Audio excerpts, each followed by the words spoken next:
Hey y'all, happy Sunday. Hello, hello, hello. Just came from church and of course, so good. What can I say? I was still wrecked. I don't know of any Sunday where I'd go to church, I don't get emotional and just tear up, whether it's through sermon or worship or what have you. Anyways, it's how I'm wired. I've accepted it.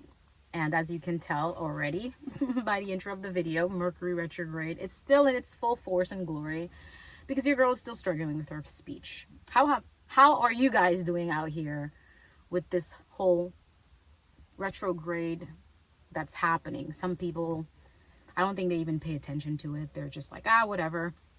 Some people don't buy into it. They don't believe in it. And for those of you who do, are mindful for those of you who are mindful about these things, let me know, how are you functioning out here? Because I've been struggling. I think this is gonna be going on. This Mercury thing is gonna be happening. It's happening until the 4th of December. Correct me if I'm wrong. I think so. 4th of December or so. Guys, man, anyway, what am I wearing today? Outfit of the day, collared shirt for inspiration, for anyone who cares to know. I like doing these things. It helps me as well. It's for me. I can go back and see what I wore to be like, oh my gosh, I can wear this for this interview or to this gathering. Outfit of the day, I popped the collar, Oxford long sleeve. It's like a charcoal gray. As you can tell, I threw on a slip dress over it. I think you can, what's the term the girls are using? Fallify your spring pieces. This is a perfect way. It's giving what? Liberian, it's conservative. You know, you can throw on a pump. This is what I wore with it. A pair of loafers, guys. And yeah, very chic. Let me know if it's something that you can see yourself wearing. Have you tried this combination before?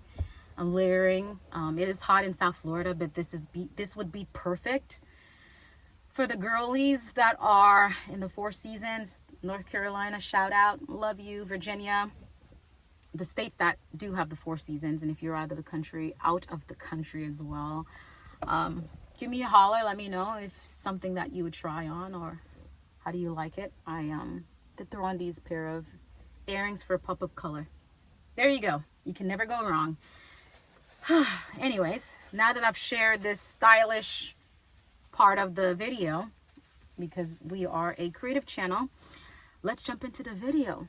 Guys, when I tell you church was so good and I got convicted in a good way, I don't want to share too much, just wanted to come here and just check in, but I think I might just go back into serving again. I feel like the Lord's been working my heart a lot. Like I said before, church isn't a perfect spot. Everyone that goes there aren't fully healed, and I'm not gonna lie, I've been hurt before in a lot of ways, and the things that bother me, that concerns me, are in my heart. I don't want to go into it. Maybe one day we'll dive in, but I took a break. I stopped serving. I stopped singing for a while. It's been, about 5 years, I think, since I was like serving in church, like actively. I grew up in the church, guys. And of course, having a gift in music, I grew up singing in the children's choir, the youth groups. I had my own little band in my junior high years. So this singing thing is not new. Granted, it's been a while, and a part of me was just like, I've been rusty too. I stopped, which is why I haven't been very active, except for like earlier this year, I started dabbling. It was like my debut and trying to experiment with singing jazz and whatnot, but I kind of took a break, going back to the church situation where I told the Lord, I don't know, I can sing for you in my car, in the shower, while I'm cooking, while I'm moisturizing or washing my hair or what have you, but like going into a sanctuary again, he'll have to come down from heaven And not only that, also like speak to me, and I want to hear an audible sound. I was just giving God all these what's the term? I was giving him all these conditions and yeah, all these terms and conditions when it comes to like serving and offering the gift that he gave me in the first place, to serve him and his people. So this is what's been going on in my heart. It's ironic because I had a conversation with my sister-in-law. We grew up in the church as well, and from the same sort of group, because we knew each other and we served together alongside. So she knew my walk, and we were talking about it, about serving in church, whether it's something that's worth it, and did it mean anything. And at the time, I didn't go too deep into it, and I was just like, I hope it does. And of course, in my heart, I do know it does, because I believe nothing that we do.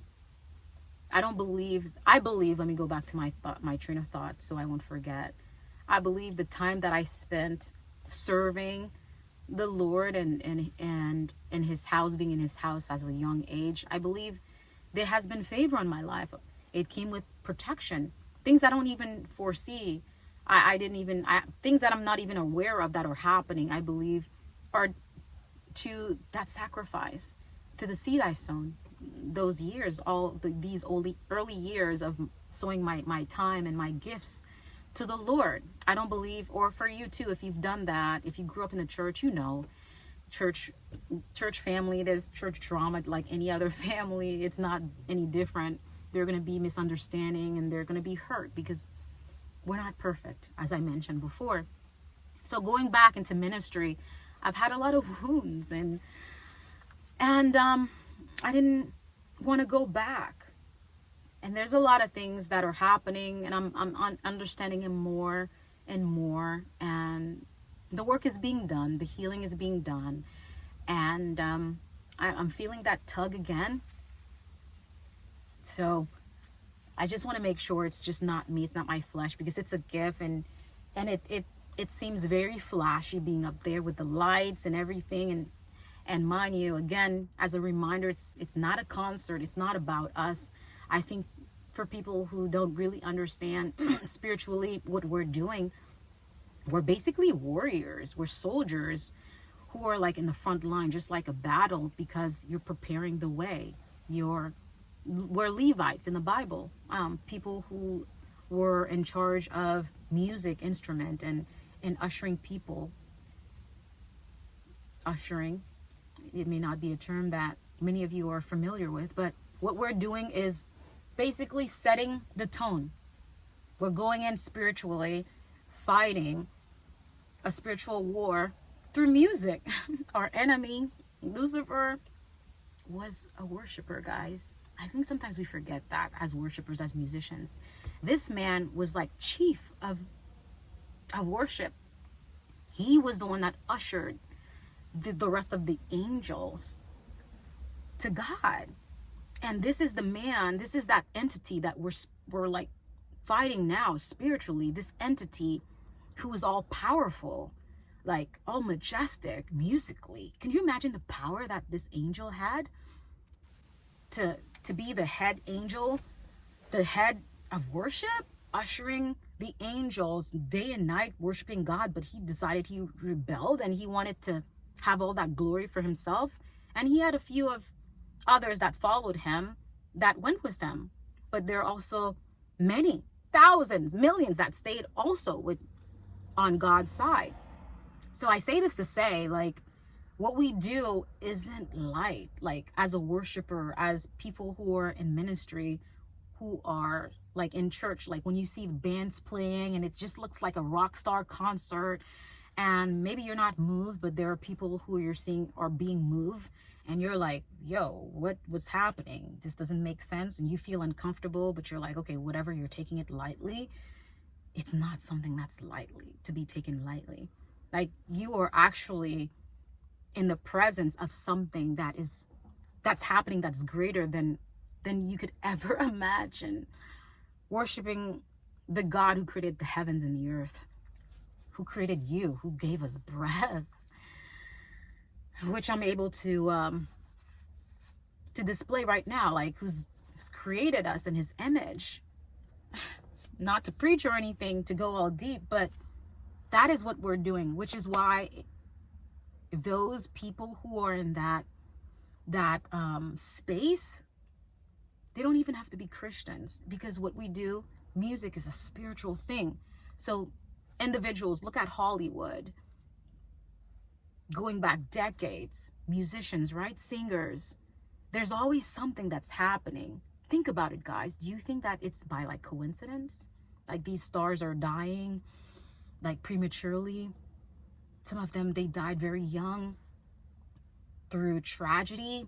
There's always tragedy, and people who are gifted in that space, they struggle so much spiritually. They may not know it, but there's a spiritual component that is attached to it, you know? And musicians and singers, musicians, they endured the most like attacks spiritually because of that gift. It's not a gift to be taken lightly. And if you know, you know, and if you don't understand, you know, you suffer more because you don't know how to guard yourself. You don't know how to guard the gift. You don't know how to bring concerns and matters of the heart concerning that gift to the one who bestowed the gift in the first place, you know? Guys, I didn't even expect to go this deep, but yeah, there's a lot that comes with it. So next time you're in church, or next time maybe it'll change your perspective when it comes to music itself, because there's a spiritual component, whether you want to accept it or not, whether you believe it or not, it still doesn't dispute the validity of a thing, right? Just because you don't believe in gravity doesn't mean gravity doesn't exist. We can try it right now. You can jump off of a building and, God forbid, and let me know what happens, you know? But these things are real. Just because you don't see them doesn't mean that they don't exist. It will be foolish to think in such a manner, you know? But going back to what I was saying, no wonder I'm fighting it, because there's a lot that comes with it. There's a lot that comes with such a gift, and especially a gift when you want to honor God with it and serve him with that gift. And it's a precious gift. It's a precious gift. It's a precious gift. So that's where I'm at, guys. If I can be transparent, as a vocalist, as a musician, I am fighting internally with God and myself with what he wants me to do in the next season of my life, where I won't just sit in it. I'm questioning how it's going to look like, and I'm fighting him. Do I have to do it in church? Does it have to be in church? Can it be elsewhere? It doesn't have to. However, if he's calling, requesting that said gift be offered in servitude in his house, then that's where I'm fighting with the obedience, I suppose. Well, let me know if, as a musician, one who has grown up in the church, one who grew up in the church as a musician, let me know if you found yourself here, or if you've been here before, and if you've crossed over, not dying, by the way, God forbid, but if you've managed to answer the call, or you've managed to overcome this part of your life, this part of my life, what I'm facing right now, I'd love to hear from you. It may not be music. Maybe it's something else that's practical in your life, like an everyday type of thing, situation. Maybe you're fighting whether you should go back to this job that you feel like you're being called to, because what you have and your expertise or your gifts are needed there. And perhaps that environment may not be an environment you want to be in. However, you're feeling the pull, the tug to be there for however long, let me know. Or perhaps it's it's a decision that deals with you moving away or what have you, and you're fighting it again to serve and whatever it is that you have that is needed for that season. And how are you managing that? How are you handling that? I'd love to hear. I'd love to know. Let me know. It doesn't have to be in church. It could be anywhere. So that's what's happening right now with your girl. I'm excited. It's told you, it's an adventure. My life is an adventure. I've accepted that. I don't know what's going to happen next month. Heck, I don't know what's going to happen in the next 3 months. I may not even be here. I may not even be in this country. I may not even be in the States. I don't know. However, I'm open to wherever life wants to take me. I'm open to whatever God wants to do and through me. So I'm just open. I'm ready for the rule. I'm open, and let's go. It's a roller coaster ride, and it's so exciting. Whew. The sun is out, and I think this concludes what I wanted to share with you guys in terms of this adventure I'm on in my life, and the gifts and the callings and the adventure and the chaos and all that comes with being a creative. Well, I hope you have a wonderful Sunday. And of course, it's the Lord's Day, like I said before. It's meant to rest and to connect and to be creative and to just be still. Well, I'll connect with you guys in another one. Until next time, stay stylish and stay blessed.